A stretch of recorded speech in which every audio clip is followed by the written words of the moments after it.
Muy bien, Alejandra, te escuchamos. Sí, muchas gracias por esta oportunidad de compartir mi experiencia y mi expertise. Sí, es verdad que hace 14 años que vivo en Argentina, hace 11 años que no fui a Rusia, pero sigo las noticias porque me interesa lo que está pasando ahí. Como politóloga, tengo un paper sobre los medios en autocracias con los bases de datos de Rusia. Y este conflicto sí, sigo día a día, porque sí me interesa como politóloga y también como ciudadana, porque me gustaría, como a muchos mis compatriotas, que en algún momento Rusia se convierte en un país normal, donde la prioridad es la prosperidad de la gente y en algún momento se convierte en lo que decimos hermosa Rusia del futuro. Y cuando me preparé para esta charla, leí mis notas que hice hace un mes y me di cuenta que ya no me siento tantas emociones que sentí en aquel momento. Y eso se nota en todo el mundo, que las noticias de Ucrania desaparecieron de las primeras páginas de los diarios. Así somos seres humanos, nos acostumbramos a cualquier cosa, no podemos vivir siempre en un estrés. Pero la realidad sigue siendo que este conflicto va a tener graves consecuencias para todo el mundo y ya tiene graves consecuencias para millones de personas. Ucrania es un país tan grande como Argentina, y 25% de la población ya está desplazada de sus casas y hay 6 millones de refugiados, la mayoría en Europa. Hay miles de personas civiles y combatientes de ambas partes que ya murieron. Existen campos de filtración para ucranianos, algo que nos recuerda de la Segunda Guerra Mundial y los campos de Nazi.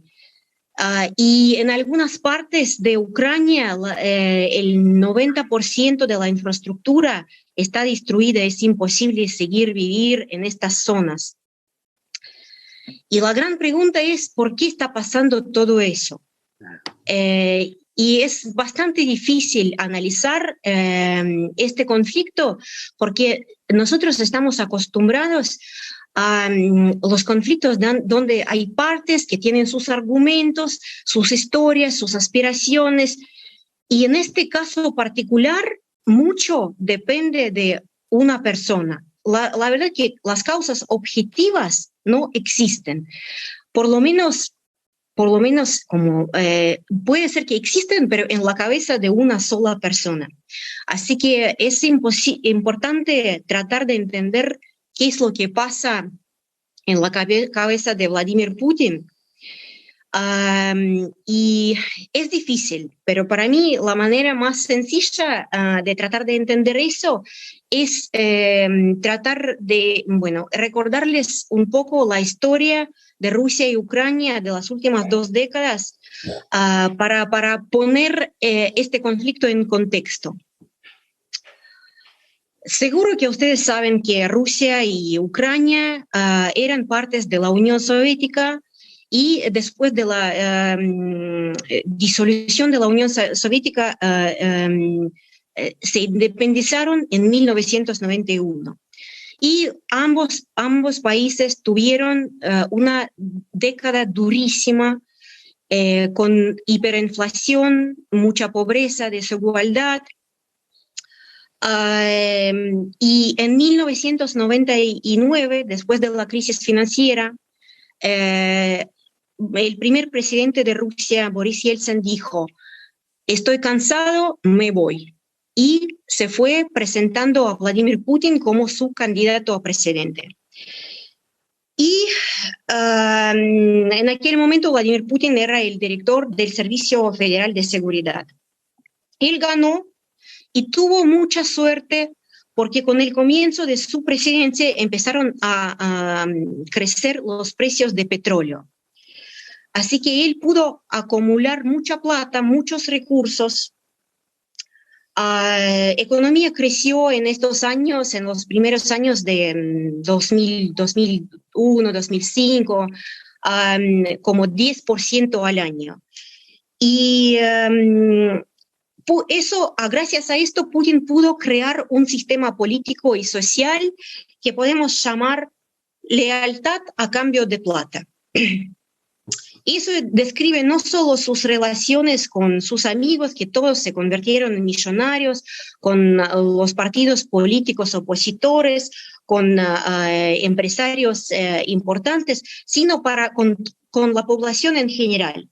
De a poco, Putin cerró medios independientes, cayó la oposición, destruyó el sistema judicial en Rusia y empezó a construir su imperio de propaganda. Las elecciones cada vez eran más fraudulentas y derechos humanos cada vez más perjudicados, pero la sociedad civil no prestaba mucha atención a eso, pensando, bueno, ganamos mucha plata y podemos disfrutar la vida, no importa.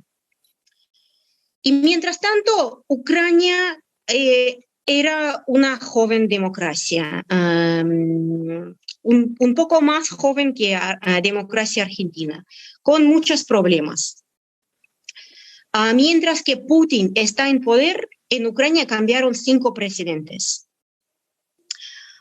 Pero es una democracia con muchos problemas, como jóvenes democracias suelen tener.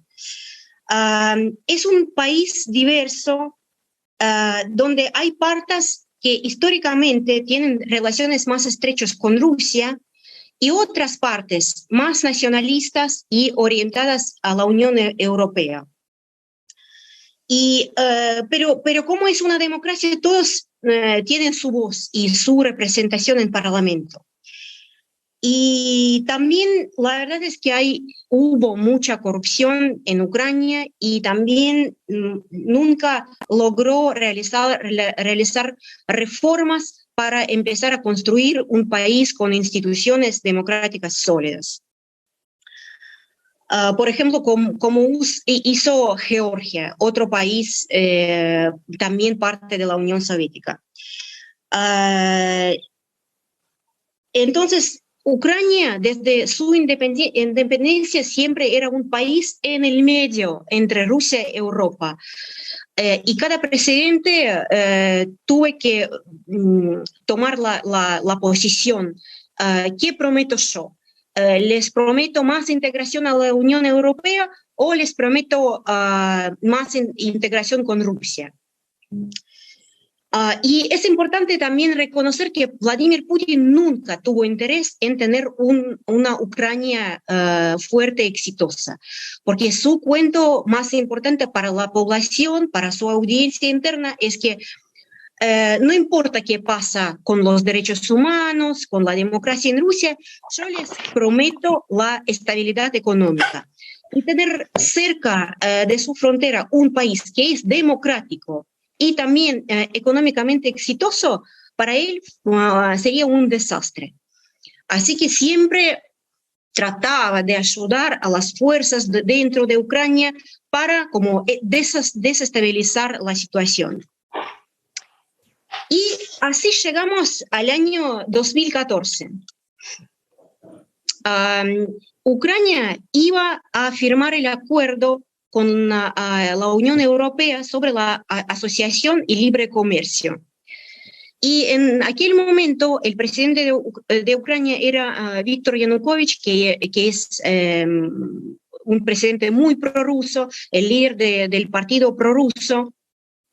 Y él rechazó a firmar ese acuerdo. Y así empezó Euromaidán, las protestas masivas contra esa decisión de Yanukovych. Y él tuvo que escaparse del país a Rusia. Y para demostrar cómo dividido es Ucrania era en aquel momento, una encuesta realizada en el medio de Euromaidán demostró que 38% de los ucranianos apoyaban el acuerdo con la Unión Europea y 38 no querían ese acuerdo, con 25 del país que no tuvieron ninguna opinión. Y Putin aprovechó ese momento de incertidumbre político cuando Ucrania estuvo 4 meses sin líder que pudo tomar decisiones y anexió a la península de Crimea. Simplemente las Fuerzas Armadas de Rusia se desplegaron en la península y ayudaron a organizar un referéndum que Crimea ya no quiere más ser parte de Ucrania y al revés quería ser parte de Rusia. Y hay que aceptar que más de 80% de la población de Crimea participó en este referéndum y 96% votaron por ser parte de Rusia. Es obvio que esa adhesión era ilegal y rompió principios fundamentales del derecho internacional. Y sobre todo, en este caso particular, fue una traición por parte de Rusia, pero no solo Rusia, pero también los Estados Unidos y el Reino Unido. ¿Por qué? Porque después de la disolución de la Unión Soviética, en el territorio ucraniano quedaron muchas armas nucleares de la Unión Soviética. Y según el memorándum de Budapest, Ucrania dejó de tener esas armas y Rusia heredó todas las armas nucleares de la Unión Soviética.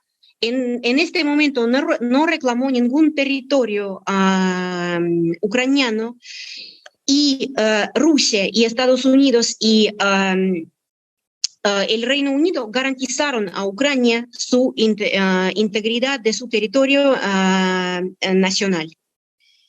Entonces, en este momento Rusia tomó parte de Ucrania y los Estados Unidos y el Reino Unido no hicieron casi nada para apoyar a Ucrania y tomar decisiones que cambian esa situación de rompe de principios de integridad territorial. Y a Putin le sirvió muy bien esta operación porque su rating empezó a caer desde 2008 con la cifra más baja de 60% de apoyo y después de adhesión de Crimea saltó hasta 86% de apoyo interno. Entonces, es obvio que le gustó mucho todo eso, porque hizo una cosa que le permitió a subir su popularidad adentro de Rusia y no tuvo ningún costo por eso. Así que avanzó más en el área de Donbass. Supuestamente, bueno, es también importante mencionar que durante Euromaidán, en estos territorios ucranianos, en la parte este, hubo muchas protestas contra la integración con la Unión Europea. Pero en muchas ciudades, salieron a protestar y nada. Después eligieron otro presidente que prometió el camino hacia Europa y y listo. Pero en esas dos regiones, en Donbass y Lugansk, supuestamente eran separatistas prorrusas, pero sus líderes son todos fueron como los ciudadanos rusos que dijeron, bueno, ahora nosotros somos poder acá, y llevaron a cabo referéndums sobre la independencia, donde la mayoría de la población de estas regiones de Donbass y Lugansk optaron por separarse de Ucrania. Esta vez Kiev ya organizó y mandó tropas y hubo un conflicto grave con 14.000 víctimas, civiles y combatientes de ambas partes. Pero después de la tragedia con el Boeing de Malaysia Airlines, los países orientales tuvieron que intervenir de una manera más activa. Así que con la ayuda de ellos, en 2016, Ucrania y Donbass llegaron al alto de fuego y el conflicto terminó como medio congelado. Entonces, todo esto fue como la prehistoria de la guerra. ¿Y qué pasó en 2022 para que Putin decida atacar a Ucrania? Y la respuesta es que, la verdad, nada. No pasó absolutamente nada particular para que tome esa decisión. A partir del noviembre de 2021, las agencias de inteligencia informaron a todo el mundo que, bueno, Rusia concentra tropas cerca de la frontera con Ucrania, pero la verdad, para todo el mundo, este ataque tomó por sorpresa. Y me acuerdo muy bien la noche del 23 de febrero, cuando mi marido me dijo que, ¿sabes que hay rumores que esta noche Rusia va a bombardear 2 ciudades ucranianas? Y le dije que no puede ser, es una locura. Y nos despertamos y descubrimos que Rusia bombardeó 5 ciudades ucranianas. ¿Y por qué fue tan inesperado? No, porque nosotros, como todos, conocemos a Vladimir Putin hace 23 años y siempre le conocemos como un tipo racional.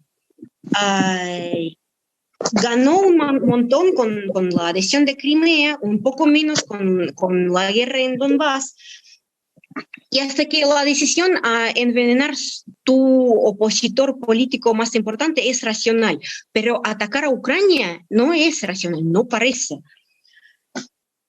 Igual hay algunos analistas que dicen que no, la verdad, el plan era genial. Y parece que el plan de Vladimir Putin era invadir Ucrania al mismo tiempo en los 3 frentes, de motivizar sus soldados, matar al presidente Zelensky o por lo menos echar a él del país y hacer algo parecido que hizo en Crimea, poner un gobierno prorruso en Kiev y presentar todo esto como una victoria geopolítica de Vladimir Putin para otra vez subir su rating interno. Pero la verdad es parece que muy raro que pudo pensar eso, porque es obvio que no pasó nada de este estilo. Y Putin cometió 3 errores graves. En ciencias políticas hablamos bastante sobre los problemas que tienen los autócratas con información, porque no tienen medios independientes, no tienen oposición, y sus burócratas no están motivados para informarles bien de lo que está pasando en el campo, digamos. Y Putin, esos problemas con la información se agravan con los años en poder. Y Putin es el líder ruso hace 23 años, como ya dije. Y sobre todo, los últimos 2 años pasó en un búnker, un sótano secreto, porque tenía mucho miedo por COVID. Y no quiso interactuar con muchas personas, así que fue muy difícil poder hablar con él porque cada uno tuvo que estar en cuarentena y pasar por muchos análisis médicos antes de encontrarse con Vladimir Putin. Así que después de 2 años de aislamiento casi total, salió de su búnker y decidió atacar a Ucrania justificando esa decisión con argumentos muy raros, que Ucrania no existe como un país, que la invirtió Vladimir Lenin, que hay un gobierno nazi en Kiev, que hubo un genocidio de los rusos en Ucrania y que Vladimir Putin es como un zar, el zar ruso Pedro el Grande, vive en los tiempos cuando tiene que devolver territorios al imperio. Porque no tuvo, sí, porque no tuvo acceso con la información buena sobre qué es realmente que pasa en Ucrania, Putin cometió 3 errores graves. Subestimó la resistencia de Ucrania, subestimó la reacción del mundo y sobreestimó el apoyo de la guerra adentro en Rusia. Vamos por partes. Parece que le informaron mal sobre el estado de las Fuerzas Armadas de Ucrania, porque Ucrania ahora no es la misma Ucrania en 2014. Preparaba durante todos esos 8 años para una nueva guerra. Invirtió mucho en el mejor armamento. Y esta preparación intensificó en los últimos meses con la ayuda de los países orientales. ¿Alguien quiere preguntar algo? Bueno, efectivamente, Israel Lotterton quiere preguntar algo. ¿Te parece que interrumpamos, Israel, que vale la pena, o si no, no, esperamos? Esperamos Alexandra, esperamos al fin de tu exposición. A mí me da igual, como quieran. No, pero habitualmente hacemos eso. Esperamos el fin de la exposición y juntamos las preguntas. Así que, Israel, guarda tu pregunta, por favor. Bueno, y también entrenó los soldados que sobre todo están muy motivados porque defienden su patria. Y la población de Ucrania en este caso es muy unida, porque una cosa es pensar que, bueno, Ucrania siempre era parte del Imperio Ruso y tenemos relaciones estrechas, es una cosa. Y otra cosa, cuando Rusia invade tu país, la verdad hay muy poca, el porcentaje que apoyan esa decisión de la parte de Rusia en Ucrania es muy poca. La verdad, el presidente Zelensky ahora tiene un apoyo máximo de lo que está haciendo. Y sí, de hecho, la verdad, sobre el papel de individuo en la historia, Ucrania tuvo mucha suerte con el presidente Zelensky, que comentó en entrevistas que en los primeros días de la guerra, su círculo cercano y también los líderes de Europa y los Estados Unidos trataron de convencerle que se vaya del país, pero él se quedó y realmente inspira y une a la población ucraniana para aguantar y defender hasta la victoria. Por el tema de la reacción del mundo, yo mencioné que antes la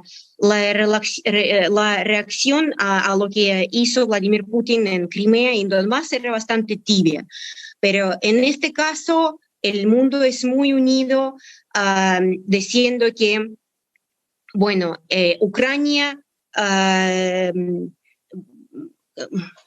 lucha por todos nosotros, por el mundo democrático, por nuestros valores, y la apoyamos con todo lo que podemos. Al mismo tiempo, sí, Ucrania siempre se queja que, bueno, no mandan suficientes armamentos y eso tarda mucho y necesitan más apoyo. Y es verdad, pero la verdad, Vladimir Putin está totalmente solo, hasta que sus amigos de antes, como China o Turquía o Kazajstán, no están con él, están por lo menos neutros, y él está solo. Y sobre todo,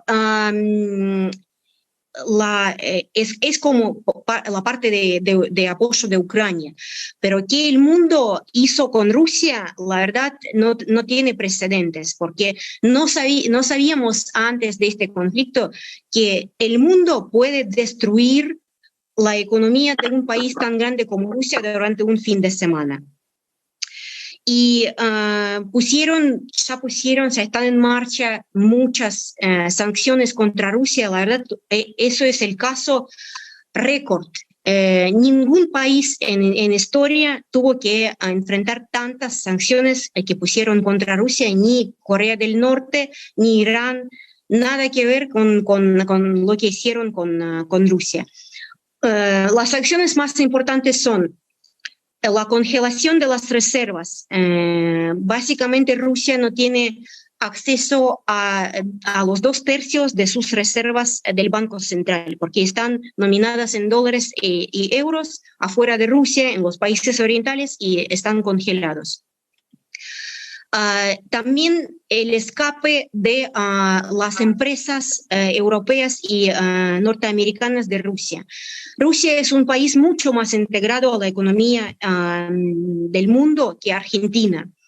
Y eso tiene un gran impacto, porque cuando se van las empresas como McDonald's, Zara, básicamente Rusia ahora es como pierde muchos puestos de trabajo. ¿Mundo el televisor? Sí, pone lo mínimo. Muchos puestos de trabajo y muchas inversiones directas, muchas tecnologías, y eso Rusia y la población rusa va a sentir durante muchos años, porque ahora básicamente no tiene acceso al mercado internacional para cualquier cosa. Hasta que van a dejar de comprar su gas y petróleo. Por ejemplo, les cuento brevemente, por ejemplo, Rusia no tiene acceso a repuestos para aviones. Entonces, lo que pasa ahora, si el avión se rompe, lo que tiene que hacer la empresa es desarmar otro avión para tener una flota que puede usar. Y el tercer punto, dentro de ese punto más importante, es que también no vimos en la historia las sanciones contra los ciudadanos de un país. Yo conozco muchos rusos que ahora vinieron a Argentina, emigraron a Argentina, y no pueden hacer cosas básicas, no pueden alquilar un departamento en Airbnb, no pueden pagar por un auto, alquilar un auto. No pueden hacer nada porque no pueden usar sus tarjetas de débito, porque Visa y Mastercard ya no no soporta visas y Mastercards emitidas en Rusia. Tampoco pueden sacar sus ahorros y traerlos para acá, por ejemplo, para, no sé, comprar un departamento, seguir viviendo, porque hay cepo ahora en Rusia, una cosa que como los rusos no conocieron antes. Entonces, obviamente que las cosas no salieron como esperaba Vladimir Putin. Pero igual él insista, y los analistas ahora dicen que, bueno, eran 2 etapas de la guerra. Primero, invadió en los 3 frentes al mismo tiempo, pero en unas semanas se dio cuenta que no tiene recursos para mantener la guerra en los 3 frentes al mismo tiempo. Así que tuvo que salir de Kiev. Es cuando nosotros descubrimos crímenes de guerra en Bucha y Irpin, de Kharkov, y concentró todos los recursos en una región de Donbass. Entonces, lo que dicen ahora los analistas es que el objetivo es ocupar este territorio, porque cuando el conflicto se congeló, las repúblicas de Donbass y Lugansk eran más chicos que las regiones originales que eran las regiones de Ucrania. Y el objetivo de Putin ahora es capturar toda esa región de Donbass. Y entonces, como ahora la gran pregunta es, ¿cuándo termina la guerra? Y es muy difícil decirlo porque ¿cómo es el conflicto ahora? ¿Cómo se vive ahora? El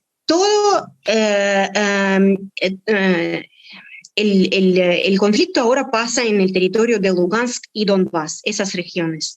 Rusia tiene una gran ventaja en la artillería.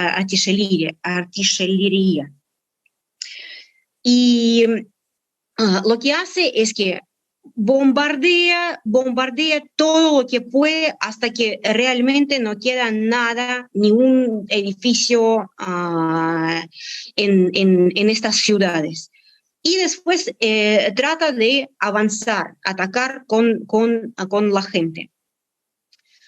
Y si quedan fuerzas armadas de Ucrania y empiezan a responder, ellos vuelven y siguen bombardeando.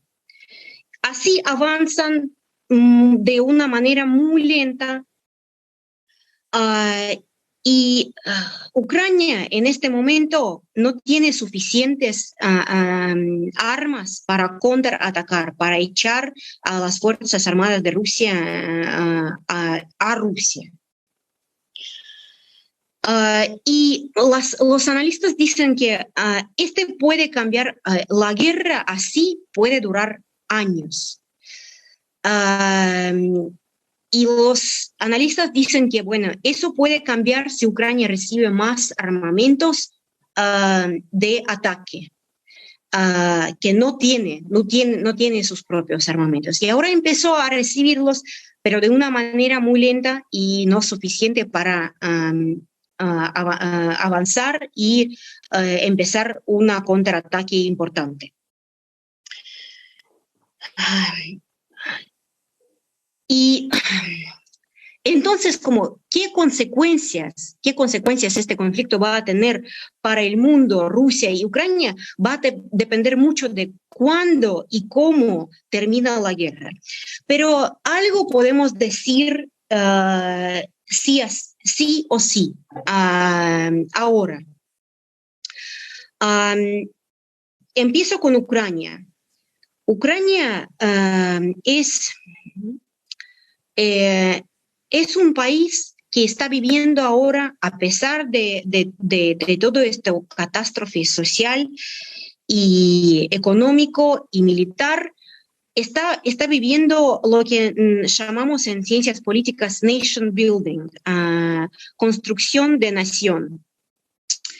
Es un momento de fama cuando todo el mundo está apoyando a Ucrania y todos los días escuchamos palabras que los ucranianos nunca escucharon en su historia, que es una nación líder, valiente y nuestro líder del mundo democrático y nuestro líder moral. La pregunta es que si van a poder yo creo que después de la guerra ya no van a tener esos problemas que mencioné antes, que es un país muy dividido. Ahora, para la mayoría de la población ucraniana, incluso la población que vive cerca de la frontera con Rusia, que el camino de Ucrania es el camino europeo, que es parte de familia europea, y en algún momento va a unirse a la Unión Europea. También lo que dicen, y eso hay que admitir, que el funcionario ucraniano recién dijo que Ucrania ya en este momento va a necesitar 70 750 mil millones de dólares para recuperación posguerra. Y es muy probable que va a recibir esa plata y construir un país moderno con infraestructura moderna, nuevos aeropuertos y rutas. Yo supongo que la plata no va a ser el problema. Lo que sí va a ser el problema si Ucrania va a poder aprovechar este momento para que pagó tantas vidas de sus ciudadanos. Sí va a aprovechar este momento para poder construir instituciones buenas para poder prosperar en futuro y a largo plazo. Así que yo creo que para Ucrania va a salir todo bien al final, sobre todo si va a poder ganar la guerra con el apoyo del mundo. Las consecuencias para el mundo vamos a ver a corto y a mediano plazo. Y a corto plazo ya vemos estas consecuencias. La inflación en eurozona es casi 9% interanual. Es un récord de todos los años. Es muy difícil imaginar que los precios en euros pueden subir de tanta velocidad. Subieron muchos precios de los servicios públicos, de petróleo, de la comida. Y por el tema de la comida, sí, llegamos a un momento de mucha inseguridad en este sentido, porque Rusia amenaza y bloquea a los puertos ucranianos y justo ahora es la época de sembrar y cosechar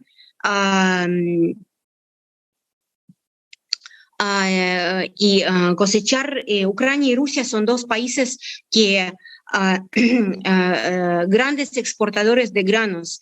Y si Ucrania no va a poder vender lo que ya tiene y no va a poder sembrar y cosechar, esto va a afectar a todo el mundo. Los precios de la comida van a subir mucho, hasta que algunos pronostican el hambre en África.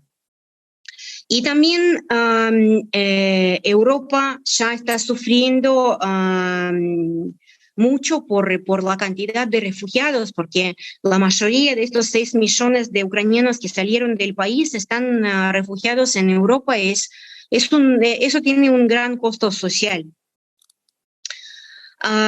Pero lo más importante, las consecuencias que va a tener el mundo a mediano plazo, es que vamos a tener que repensar el sistema de seguridad que tenemos en el mundo, porque obviamente que el sistema de seguridad que construimos después de la Segunda Guerra Mundial no funciona. Después de 70 años aparece un tipo que tiene armas nucleares y todo el poder de lanzar esas armas, ataque un país soberano, y el mundo no puede hacer mucho. Y el destino de este país depende realmente de la personalidad de los presidentes europeos y los Estados Unidos. Es un mundo muy inseguro y vamos a tener que reconstruir todo eso. Yo no estoy preparada para contar cómo va a ser ese sistema, no soy especialista en el tema, pero después de la Primera Guerra Mundial fundamos la Liga de las Naciones y resultó que ese sistema no funcionó para prevenir la Segunda Guerra Mundial. Después de la Segunda Guerra Mundial creamos la ONU y la OTAN. Y resulta que esto tampoco funciona. Así que vamos a pensar la manera de cómo defender y evitar ese tipo de situaciones que vivimos ahora en el futuro. Y sobre las consecuencias para Rusia, es la pregunta más difícil porque volvemos al principio. Mucho depende de una persona. Y esta persona, Vladimir Putin, no tiene todo el control sobre lo que está pasando en el mundo, en Europa y en el campo militar, pero tiene mucho control de lo que está pasando en Rusia. Entonces, y por eso no es tan importante cómo termina la guerra. Sí, es verdad que, y muchos coinciden que él, después de 23 años en poder y cumpliendo 70 años en octubre, podría seguir como presidente, como líder de Rusia por 5, 10, 15, 20 años más, con los recursos que tiene, con el sistema de propaganda que creó y con la máquina de represión. Pero invadiendo a Ucrania, redució ese tiempo expectativo en poder, porque sí, ahora tiene menos lealtad de su círculo cercano que tenían una vida buena, ganaron mucha plata y gastaron en Europa y viajaron y compraron casas en Londres y ahora no pueden hacer nada. Y también entre la población rusa en general, porque una cosa es sacar parte de Ucrania, de Crimea, sin una gota de sangre, y otra cosa es matar a decenas, ya es así, matar decenas de miles de soldados, de los chicos de 18, 19 años. ¿Para qué? Para capturar Donbass. ¿Para qué necesitamos Donbass? Y sobre todo destruir la economía de Rusia y aislar Rusia totalmente del mundo. Es verdad que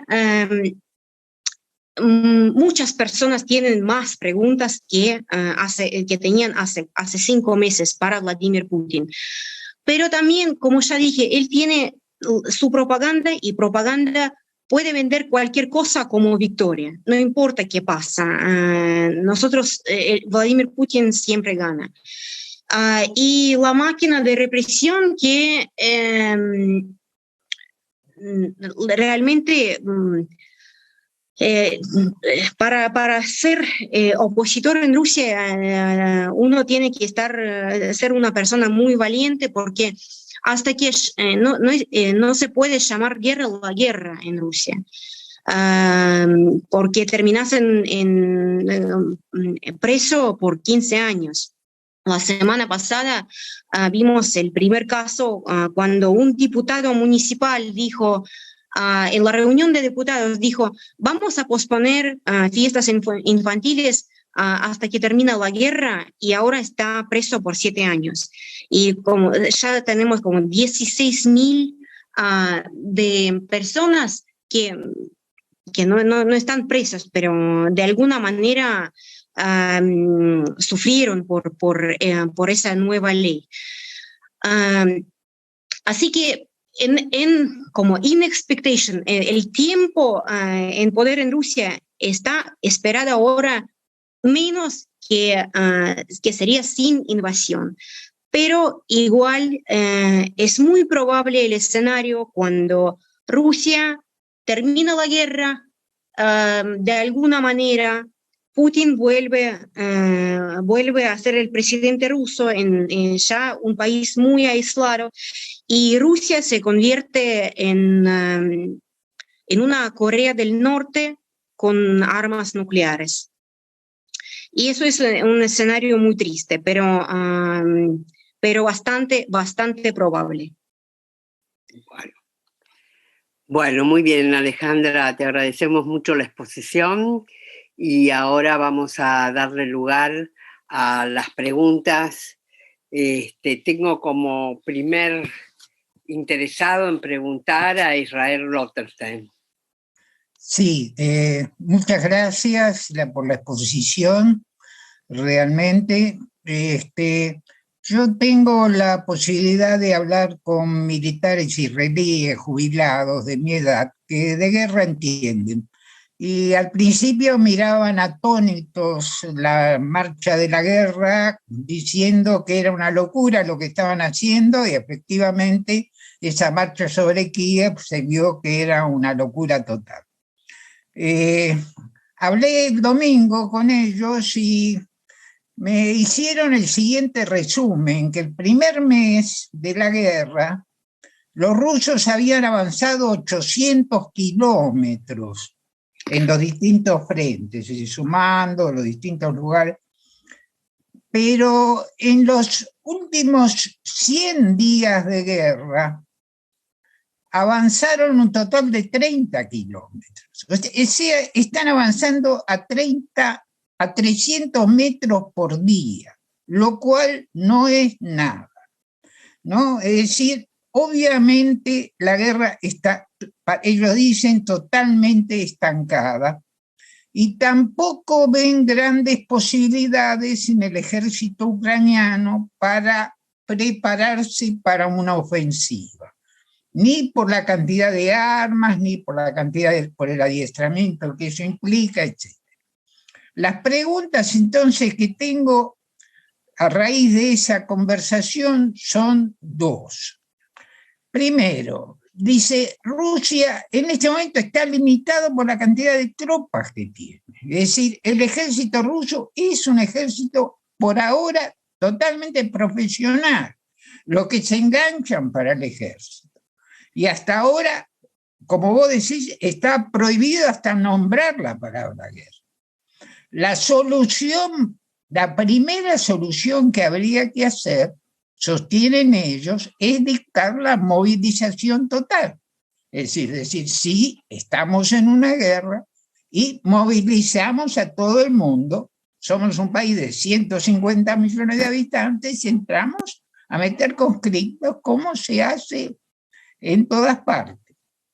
Entonces, la primera pregunta, ¿soportaría la población rusa una movilización total? Es evidente que Putin no la quiere, por algún motivo detesta la palabra guerra y lo llama algo así como una operación policial, es decir, evidentemente es así, la población rusa se resistiría tanto a eso. La segunda pregunta, ellos están más preocupados por otra cosa. Hace poco Putin dijo, recién empezamos y todavía no usamos, etcétera, etcétera.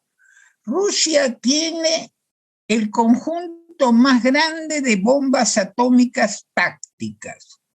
Tácticas son bombas atómicas chicas de 1 kilotón, etcétera, etcétera. No estará, cuando Putin dice, recién estamos pensando, y es que sería la única solución o un intento de solución el uso de bombas atómicas tácticas, que es lo que lo tiene aterrado. ¿Es posible que este señor esté pensando en eso? Sí, muchas gracias, Israel. Sí, la primera pregunta es sobre la movilización. Es verdad que esta posibilidad está en la mesa, digamos, está circulando en las redes sociales hace un par de meses ya. Todos le preguntan a todos si va a hacer eso, si va a hacer eso. De hecho, conozco a varias familias rusas que tienen hijos de 17, 18 años que vinieron para Argentina para escaparse de esta movilización. Y la verdad, la movilización ya está pasando hace mucho tiempo.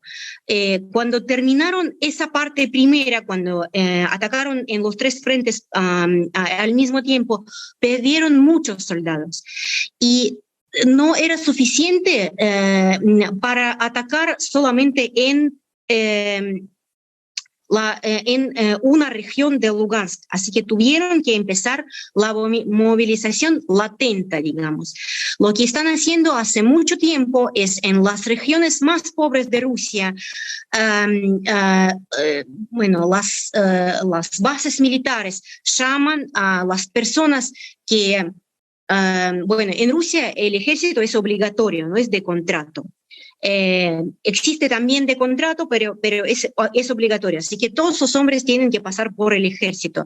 Así que empezaron a llamar a las personas que pasaron por el ejército hace muchos años y también a los chicos de 18, 19 años, ofreciéndoles el salario que es 10 veces más grande que pueden ganar en esta región. Y así sí logran formar partes del ejército que es muy mal entrenado porque no tienen tiempo para prepararles.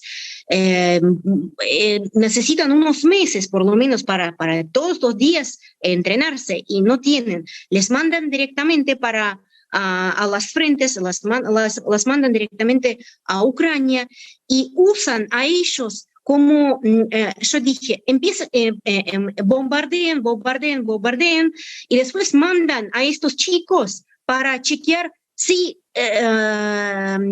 hay alguien que va a responder. Si los ucranianos responden, muchos mueren.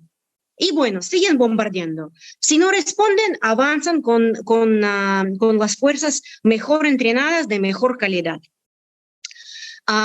Pero es así que estoy de acuerdo con vos y con tus fuentes que Putin no quiere lanzar esa movilización total por varios motivos. Porque primero tiene mucho miedo que no va a tener éxito. Una cosa es, no sé, poner la letra Z a tu auto y otra cosa es realmente ir a Ucrania y con una gran posibilidad de morir ahí. Sí.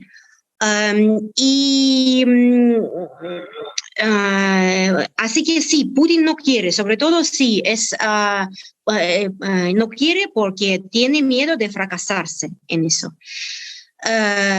Sí, bueno, llamas a millón de personas y casi nadie viene hasta que Putin no tiene la máquina de represión tan importante para hacer algo con estas personas. Y es muy probable que te llamas y te ignoran, que nadie quiere, bueno, hay algunos.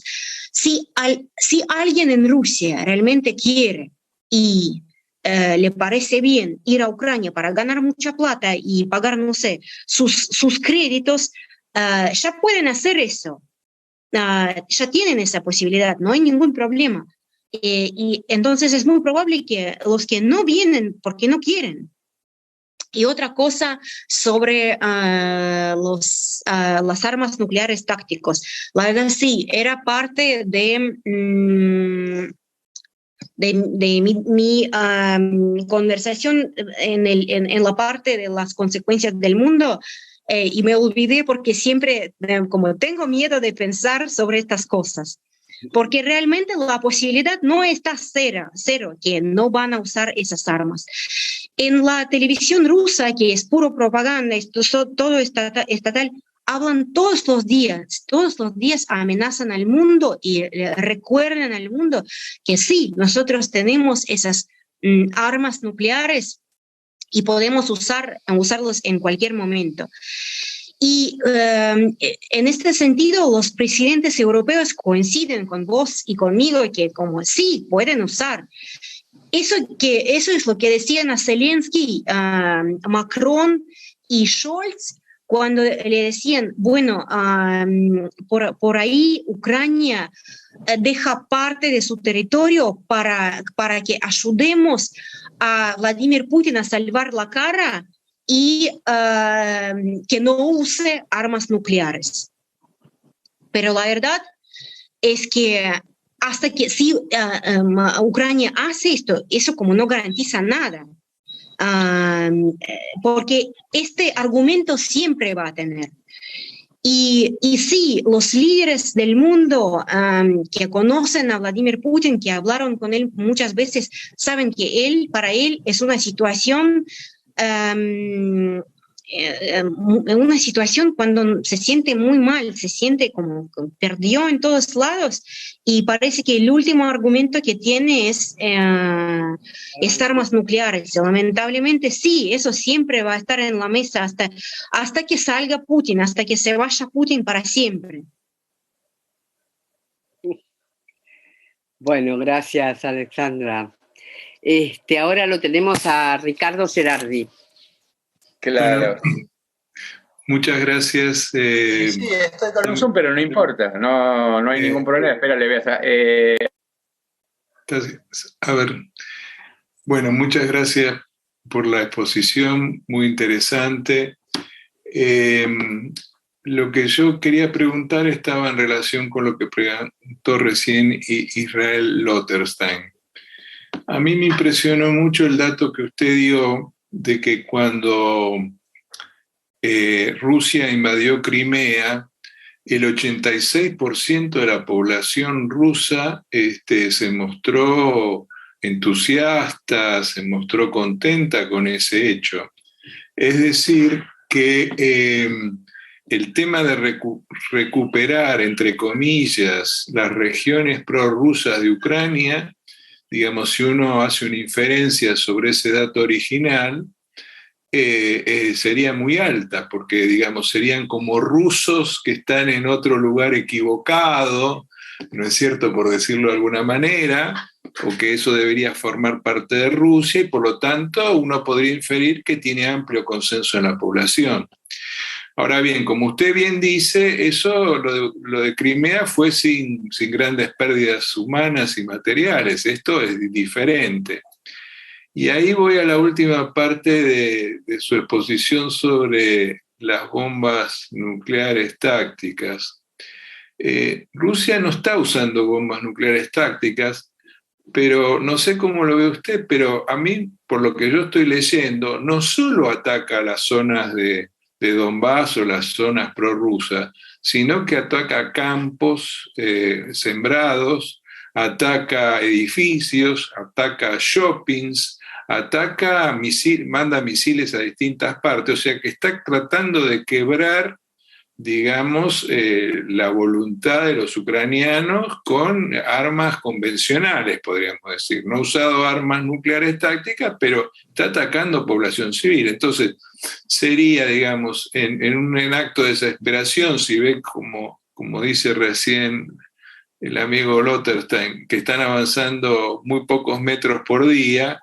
Bueno, si la guerra se prolonga y no estoy usando nada serio, como dice Putin, bueno, probemos con algo serio, a ver si los ucranianos finalmente nos ceden esa parte de territorios y así yo gano la guerra, entre comillas, y termino la guerra. No sé cómo ve usted ese escenario, digamos, quisiera volver a esa pregunta que hizo él, ¿no es cierto? Muchas gracias.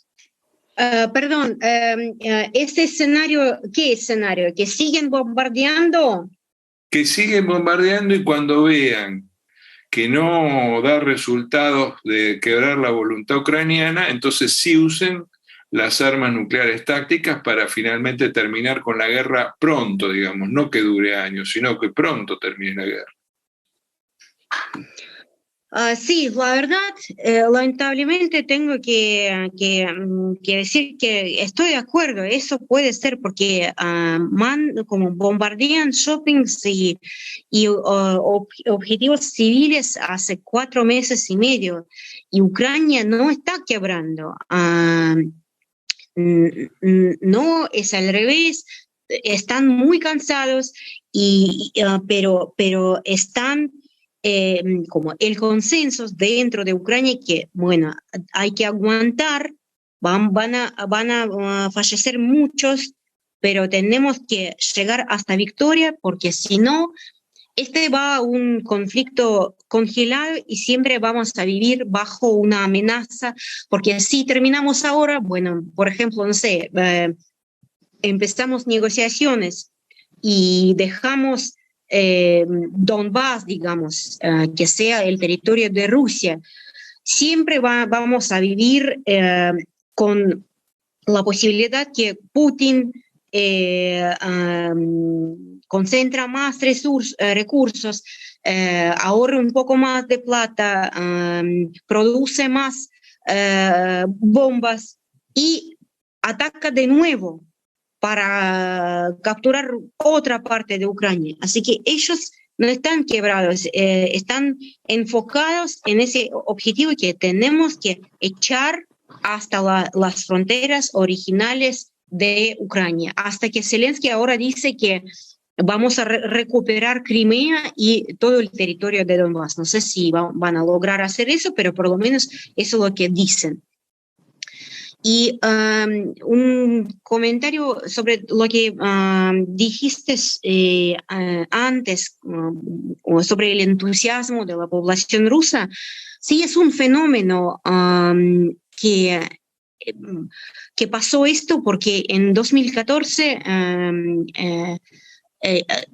empezaron a apoyar a Putin las personas que antes no sentían así o eran neutros.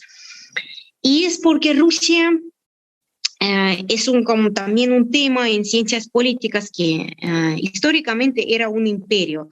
Y por ahí es como último imperio en el mundo. Y los imperios de antes, como España, Suecia, Gran Bretaña, Francia, como las sociedades tuvieron que sobrevivir este ¿no? sentimiento. ¿Cuánto es que voy? Este sentimiento, que somos un país, una nación y bueno, queremos tener influencia sobre todo el territorio de que teníamos antes. Eso hay que sobrevivir, que los tiempos cambiaron, que bueno, Ucrania es un país independiente y seamos amigos, no tiene nada que ver con nosotros. Y vamos a concentrarse en nosotros, en nuestra economía, en nuestra educación, nuestros chicos, en vez de tratar de juntar de nuevo estos territorios que es una locura porque Rusia no necesita más territorio. Pero sí, que iba a decir que los rusos todavía no sobrevivieron este sentimiento de imperio. No hicimos nuestra tarea después en este sentido como sociedad, después de la disolución soviética, y lo vamos a tener que hacer cuando se vaya Putin. Muchas gracias, muy amable.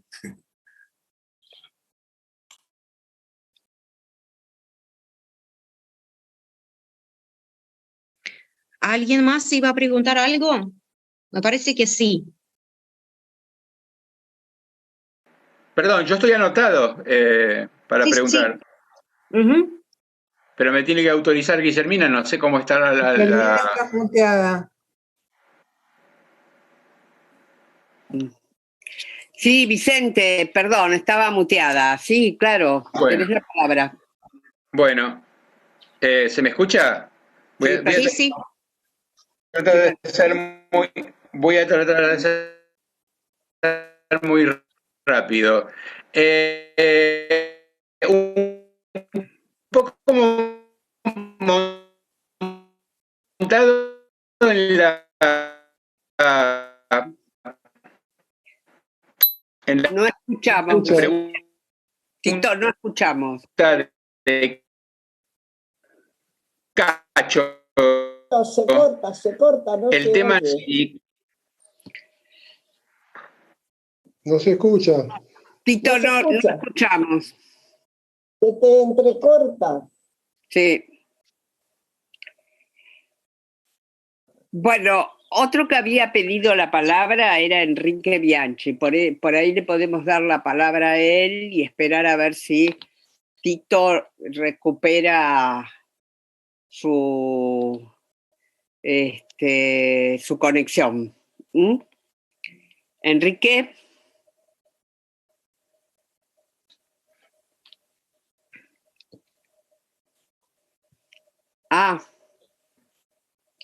Bueno, no pedí la palabra, hice pregunta, podríamos, te estoy invitando a que hagas la pregunta, Tito. Enrique.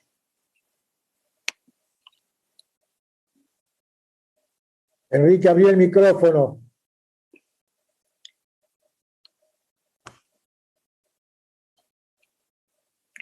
Que no tiene salida de sonido. Si lo tiene muteado el micrófono. Sí. Está en el chat la pregunta. ¿Cómo es? Guille, ¿no podés leer la pregunta o no? Sí, El comentario de Leo. Dice Enrique, leo en The Washington Post que las sanciones económicas a Rusia no están dando resultados, pues los ingresos de Rusia son fundamentalmente por la energía y los precios de estas suben cada vez más, en tanto que la Unión Europea depende drásticamente de aquella. ¿Qué piensa Alexandra de esto?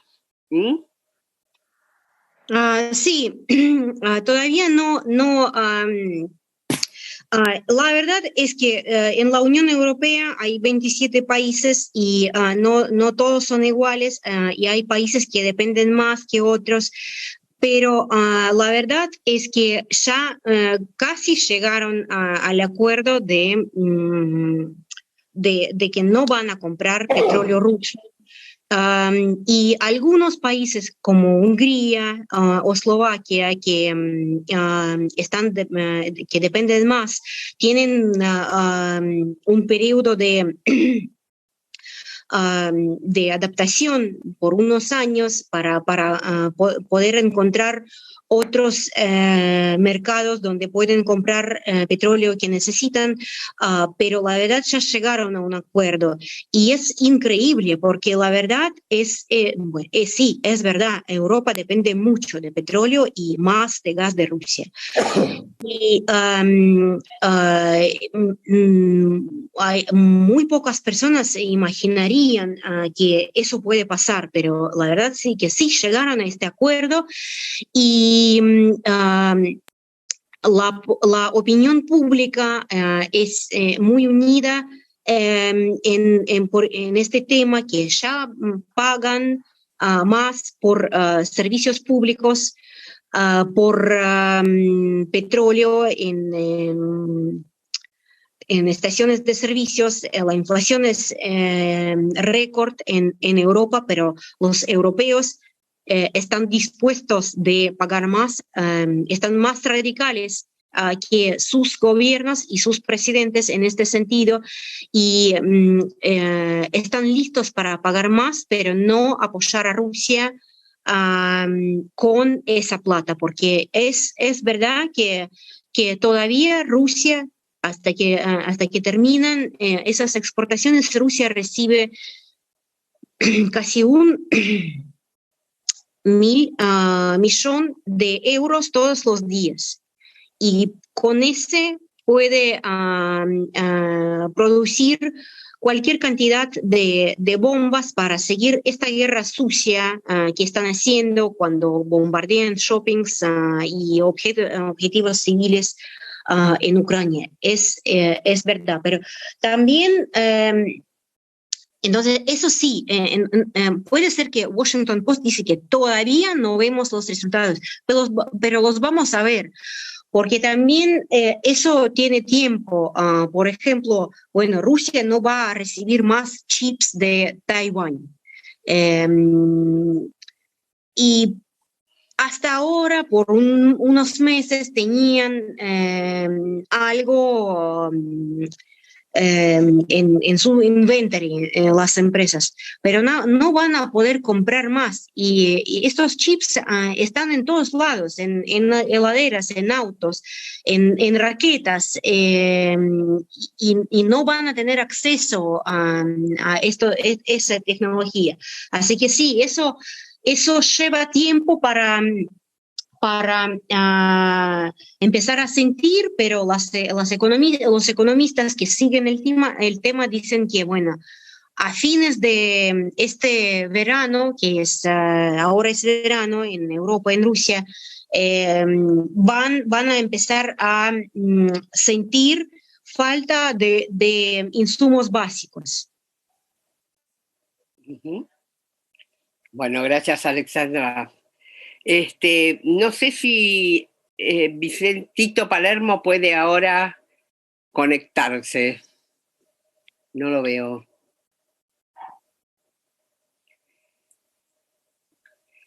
Bueno, Le pregunté, pero no me respondió. Bueno, pasamos a Julio Dreisen, que tenía una pregunta también. Julio, estás muteado, Julio.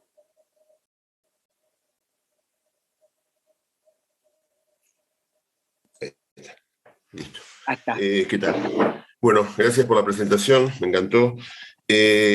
Empezaste diciendo, Alexandra, sobre que este conflicto está solo en la cabeza de Putin, cosa que me llamó la atención. Esto primer punto, voy a señalar algunos puntos para hacer una pregunta. Lo segundo,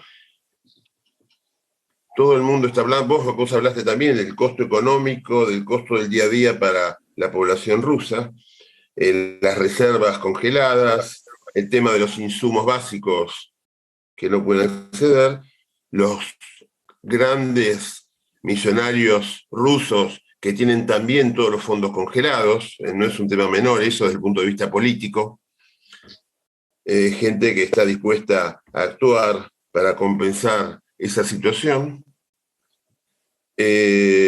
Bueno, el día a día, tienen deteriorado el día a día. Yo conozco una o dos personas rusas que están acá o que vinieron acá de visita y que me lo han contado. El tercer punto, estamos hablando de un conflicto, vos mismo la mencionaste, un conflicto de 2, 3 años. Y los conflictos largos son los conflictos que más deterioran al que lo lleva a cabo. Alguno de los dos bandos se deteriora durante ese proceso.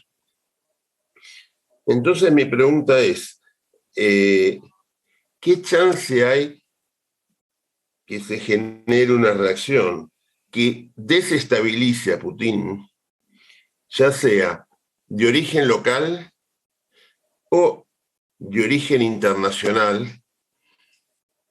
O sea, que haya una acción internacional que desestabilice a Putin, llegando hasta el límite de un atentado personal. ¿Por qué no? Si él mató a su principal enemigo, o a Saddam Hussein lo mataron cuando Estados Unidos invadió Irak, lo mataron a Saddam Hussein y lo hicieron público como lo ejecutaron. ¿Por qué no hay que ejecutarlo a Putin? Esa es la pregunta. Es una buena pregunta, la verdad. Creo que, bueno, las agencias de investigación ya trabajan en eso. El problema que tienen es que Putin es muy paranoico y sigue viviendo en un lugar secreto y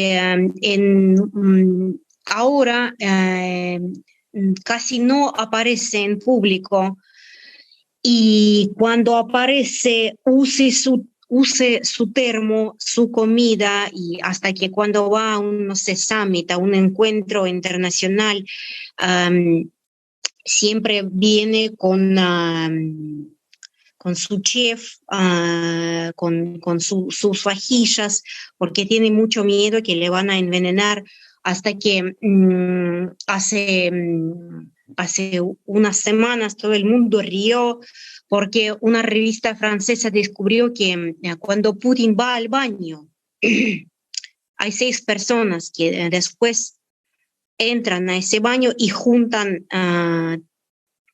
todo el material que tienen ahí para que,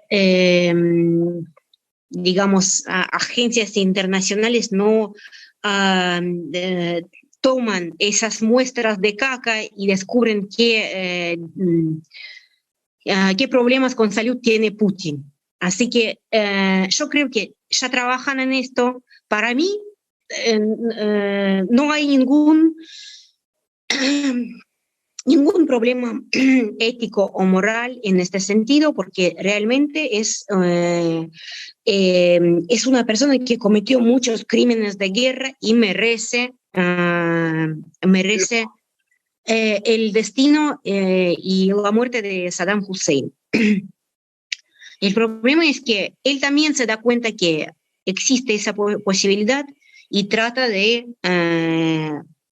disminuirla al mínimo, esta posibilidad. ¿Respondí tu pregunta o tenías otra? Con eso está bien, gracias Alejandra. Bueno, yo no tengo más anotados. Gracias. Más anotados con preguntas. Lo que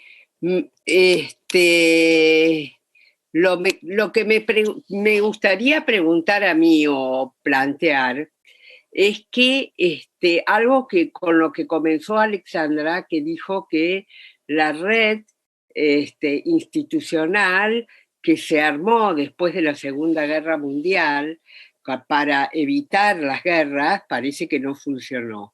Ahora, lo que estuvimos viendo en los últimos momentos, últimos tiempos, es que hay una reacción de los países que han sido históricamente neutrales, que están pidiendo el ingreso a la OTAN, de manera tal que yo pregunto, ¿qué impacto tiene esta guerra en la construcción de una nueva red de defensa o de un reforzamiento de la red de defensa de Europa frente a Putin?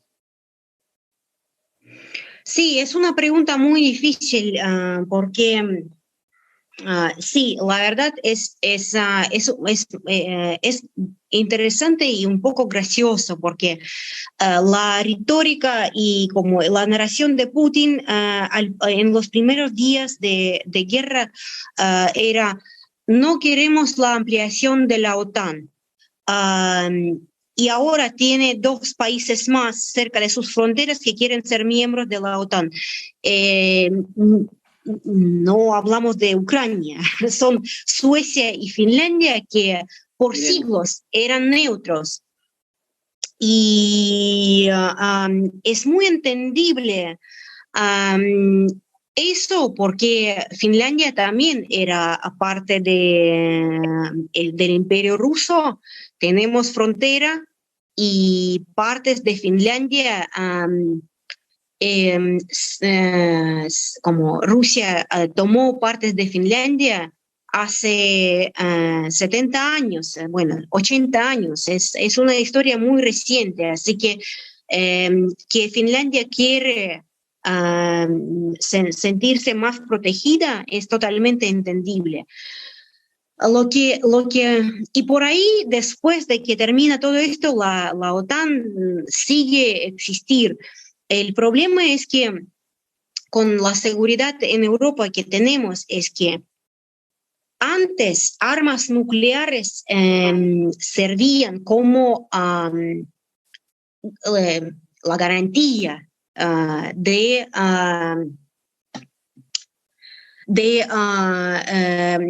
seguridad, porque se juntaron países en el Consejo de Seguridad de la ONU y todos estos países se dan cuenta que si empieza la Tercera Guerra Mundial entre los países con armas nucleares, así va a terminar de existir nuestra tierra. Y eso sirvió por 70 años. No vimos sobrevivimos a la Guerra Fría entre la Unión Soviética y los Estados Unidos. Pero este sistema, ahora vemos que este sistema no garantiza que dentro de estos países miembros del Consejo de Seguridad aparecen tipos a los que no importa si la tierra exista o no. Y ese puede pasar no solamente con Rusia, puede pasar con China, que también por muchos años como seguía el camino hacia más libertad, más libertad económica sobre todo, pero dejó este camino hace un tiempo. Y también el mundo tiene que preocuparse por eso que bueno, China es cada vez un país más totalitario y también tiene armas nucleares. No sabemos qué líder va a entrar en un par de años y qué va a pensar. Por ahí a él también no va, o a ella, no va a importar si la guerra sigue existir o no. Así que el mundo va a tener que pensar sobre eso, cómo evitamos ese tipo de situaciones, porque la existencia de armas nucleares en sí ya no funciona. Bien, Alejandra. Cacho Lorsten quería hacer otra pregunta. Sí, una pregunta. Acá muchos de los que defienden la posición rusa, curiosamente afines incluso al gobierno nacional, plantean que, y el Papa también de alguna manera lo planteó, que la OTAN ladraba en las fronteras, para usar sus palabras, ladraba en las fronteras rusas. Y si la OTAN no hubiera ladrado en las fronteras rusas, entonces quizá Putin no hubiera hecho eso. Mi pregunta es, ¿realmente la expansión de la OTAN, que es muy criticada y para algunos se la considera uno de los elementos que provocó la reacción de Putin? Tú ni lo has mencionado. ¿Es realmente así? Sinceramente yo no creo que es así, porque simplemente si vemos a los factos concretos, la OTAN, Putin dice que ustedes nos prometieron de no ampliar la organización hacia nuestras fronteras. La verdad es que no. Eso nunca fue parte de un contrato, de un acuerdo. Por ahí fue algo oral entre, no sé, el presidente Yeltsin o el presidente Gorbachev con los líderes de los Estados Unidos. Puede ser, pero nunca fue nada escrito que la OTAN promete no acercarse a las fronteras de Rusia. Eso es una cosa. Y otra cosa es que durante los últimos, muchos años, no pasó absolutamente nada con las fronteras de la OTAN, si no contamos sobre Finlandia y Suecia, porque la última ola de la ampliación pasó en 2004, cuando los países bálticos, Letonia, Estonia y Lituania, se convirtieron en los miembros de la OTAN, y es totalmente entendible por qué querían hacer eso, porque eran los países que Stalin tomó por su acuerdo con Hitler en 1941. Y ellos eran partes de la Unión Soviética por ese acuerdo entre Stalin y Hitler a partir de ese año. Y los pueblos de estos países sufrieron un montón mientras que sean partes de la Unión Soviética, porque les mandaron a vivir en la Siberia y dejar sus casas, su estilo de vida, y y ellos fueron entre los primeros que salieron de la Unión Soviética a fines de los años 80. Y son países muy chicos, y es entendible que ellos querían protección de una organización de seguridad como la OTAN. Pero eso pasó en 2004, y durante todos esos años no pasó absolutamente nada. Sobre todo Ucrania también está en negociaciones con la OTAN a partir de los años 90. Y es una negociación lenta. La OTAN no quiere un país poco preparado como Ucrania, y sobre todo un país problemático que tiene tantas relaciones estrechas con Rusia, así que no fueron entusiasmados para nada para aceptar a Ucrania.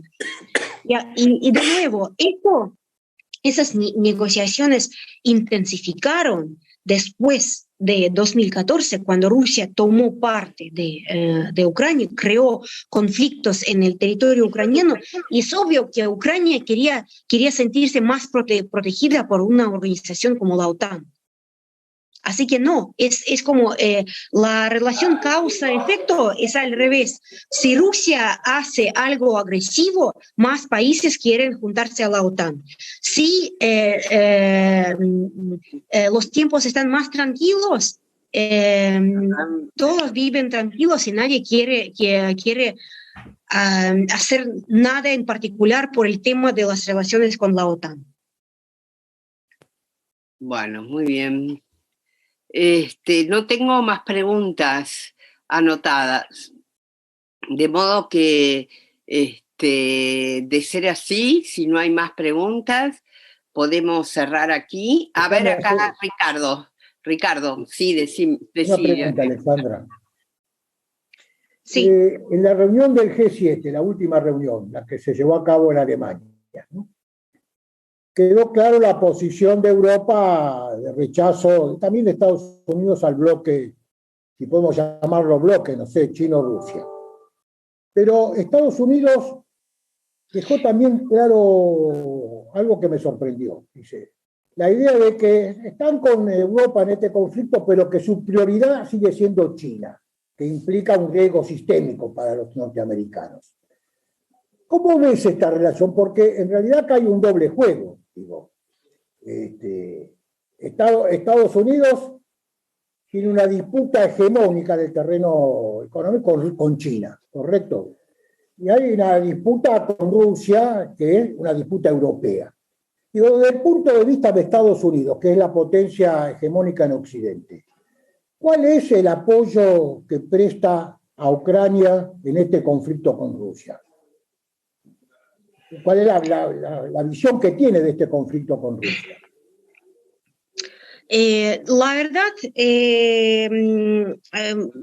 hicieron bastante para Ucrania, sobre todo primero cuando Rusia empezó a concentrar tropas cerca de la frontera a fines del año pasado. Los Estados Unidos mandaron muchos armamentos que se llaman Javelin, que tomaron un papel importante para estos primeros días, porque como son armas de defensa. Y vimos muchas fotos de los tanques rusos, columnas de los tanques en fuego,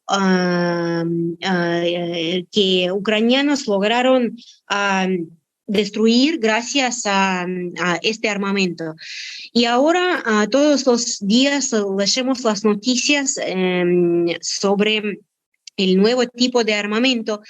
El primer tipo de armamento de ataque que recibió Ucrania eran HIMARS, se llaman HIMARS, que son muy eficientes, y Rusia no tiene nada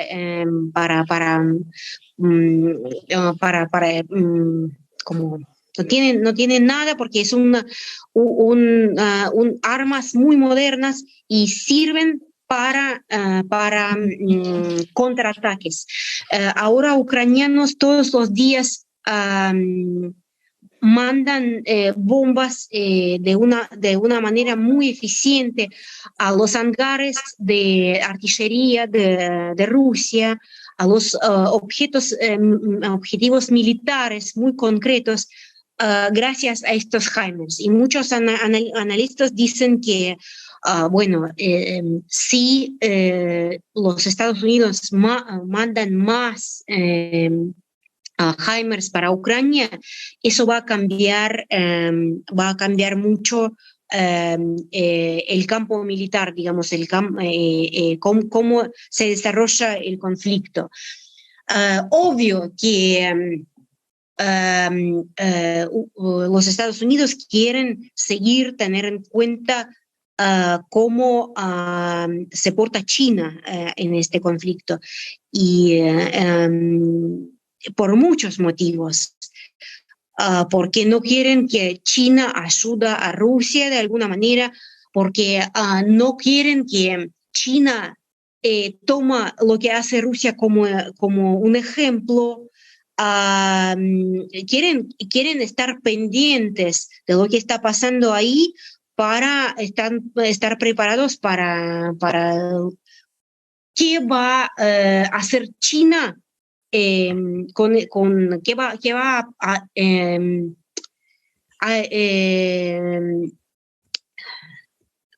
¿qué China va a pensar sobre este conflicto y cómo va a usar estos ejemplos para, no sé, para invadir a Taiwán, por ejemplo.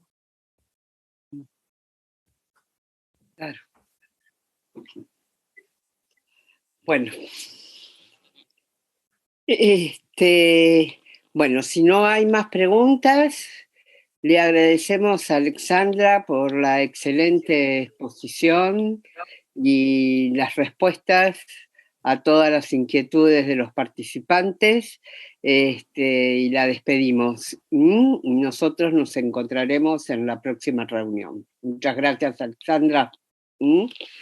Muchas gracias a todos por esa oportunidad y por su interés y por sus preguntas. Muchas gracias. Bueno, gracias.